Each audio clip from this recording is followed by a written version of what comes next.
আসসালামু আলাইকুম। BD survey problems and solution channel থেকে আপনাদের সবাইকে আবারও শুভেচ্ছা জানাচ্ছি। আশা করি সবাই ভালো আছেন।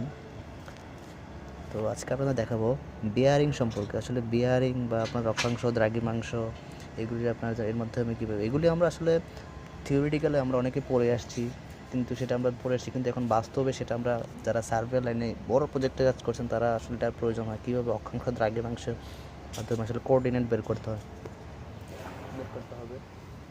তো তার জন্য আপনাদেরকে সবার আগে এই যে আপনারা দেখতে পাচ্ছেন, এটা আমরা স্থানাঙ্ক, আপনারা সবাই ক্লাস 9-10 এগুলিতে আপনারা পড়ে আসছেন গ্রাফিকের অঙ্কের মধ্যে, বা এখন এগুলি দেখতে পাচ্ছেন যে আমরা সাধারণত কি নর্থ, সাউথ, ইস্ট, ওয়েস্ট, এখান থেকে এটা কি ধরা হয় 0, প্রত্যেকটা হচ্ছে 90 ডিগ্রি করে, পুরোটা হচ্ছে 360 ডিগ্রি।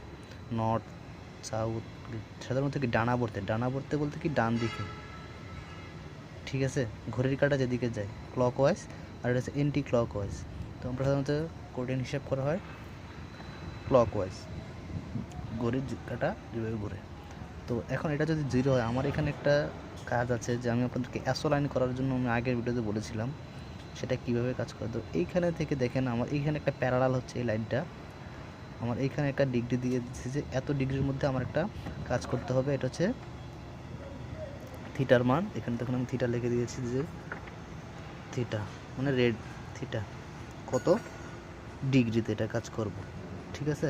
আরেকটা হচ্ছে রেডিয়াস, এই যে এল, এই লেন্থের মাধ্যমে এটা বের করব। আমার এখানে একটা রেডিয়াস দিয়ে দিয়েছে, এটা রেডিয়াস হচ্ছে আপনার 35 মিটার।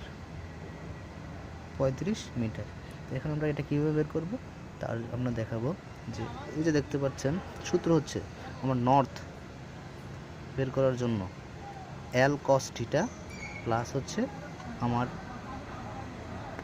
এই যে সেন্টারের যে নর্থ অক্ষাংশের মান এটা, তারপর হচ্ছে এল সাইন থিটা প্লাস ইস্ট, বুঝতে পারছেন নিশ্চয়ই। তো এই দুইটা আমরা যখন যোগ করব, করার পর এখানে আমরা এটা যা আসবে তাই হচ্ছে এটার কোঅর্ডিনেট, এই নর্থ এবং ইস্ট এখানের কোঅর্ডিনেট। তাহলে আপনারা সবাই নিশ্চয়ই বুঝতে পারছেন কীভাবে এটা। যখন আমরা এল এর মান বসাবো, যদি এল এর মান ধরি 35 কস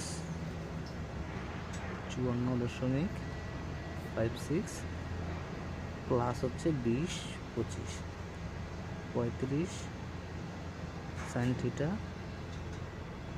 54.56 প্লাস 956, এখন যা আসে সেটাই হচ্ছে আমার এই দুইটার কোঅর্ডিনেট। তাহলে আপনারা সবাই নিশ্চয়ই বুঝতে পেরেছেন কীভাবে কোঅর্ডিনেট বের করতে হয়। তো আমি আপনাদের দেখাচ্ছি, আসলে আমি কোঅর্ডিনেটটা বের করে রেখেছি, আমি যেহেতু ক্যালকুলেটারে যেতে পারছি না, আমি দেখুন কোথায় বের করে রেখেছি। এই যে দেখুন কোঅর্ডিনেটটা কত হচ্ছে, এই যে আমার নর্থ বের হবে এত, ইস্ট বের হবে এত।